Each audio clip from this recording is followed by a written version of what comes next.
6 years ago, I died in the stupidest way possible. There's a lake of sorts located in the outskirts of my town. The day that I died was a particularly chilly day, so the lake was frozen solid. My two best friends, who I now refuse to talk to, dared me to walk across the frozen lake. Doing so would result in them paying me a hefty amount of $40. I was 12 at the time, so you know damn well that I didn't think twice about this. So there I was right after school, walking across the frozen lake. Truth be told, it didn't seem like a bad idea at the time. Walking on the ice felt like walking on concrete. Then again, my friends were cheering me on the whole time, so I really couldn't hear the cracks that came from the ice. You can imagine how mortified I was when the ice collapsed.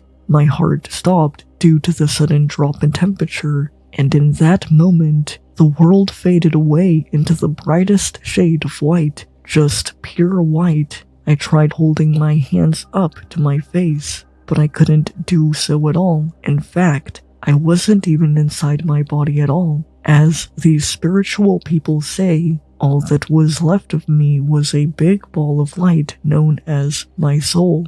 You're here early. A voice muttered. Who this voice belonged to? I'll never know. Was it God? I doubt it. Was it an angel? Maybe. But irregardless, this voice was deep and commanding, echoing throughout the entire void. It came from everywhere, yet nowhere at the same time. Who are you? I gasped. Oh, I really shouldn't say. The voice spoke. See, you're here about a few decades early, but that's okay. That's fine. Because 14 minutes and 21 seconds from now, a cocky ER doctor will bring you back to life.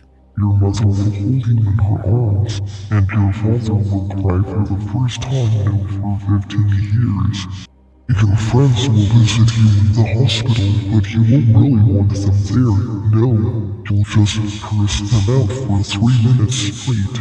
You won't go back to school until next Wednesday, and when you do go back, your biology teacher will give you a very nice box of chocolates. Very nice indeed.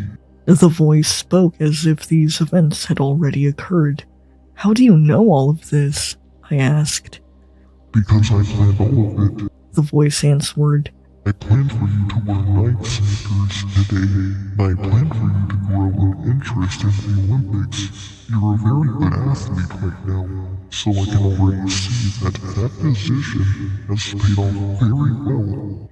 So you planned out every part of my life? I stuttered.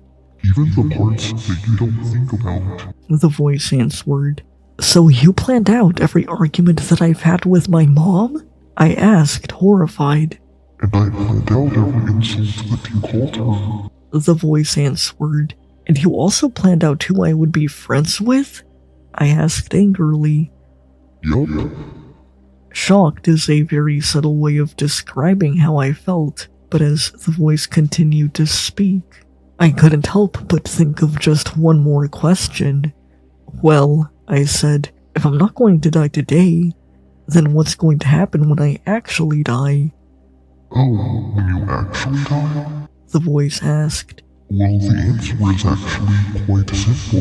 You'll be reincarnated as yourself. Born in the same year and everything, and I'll just change another decision of yours. Maybe instead of planning for you to grow an interest in the Olympics, I'll have you grow an interest in Charles Dickens.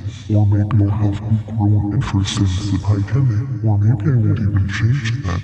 Maybe I'll change where you sat on your first day of kindergarten. Or maybe I'll change what bus route you used to go to work. Bus routes? Charles Dickens? Kindergarten? Seriously? Why does that even matter? I asked. Because it all impacts your future. The voice bellowed. In your previous life, you chose to oversleep on a Sunday morning, which caused you to miss a flight that ended up crashing into the ocean. In the life before that, you woke up right on time. And in the life before that, you never even had to go on any flight. Because I chose for you to have aerophobia. Every decision counts. The voice concluded, and the shade of bright white faded away, allowing me to watch my father as he uncontrollably cried.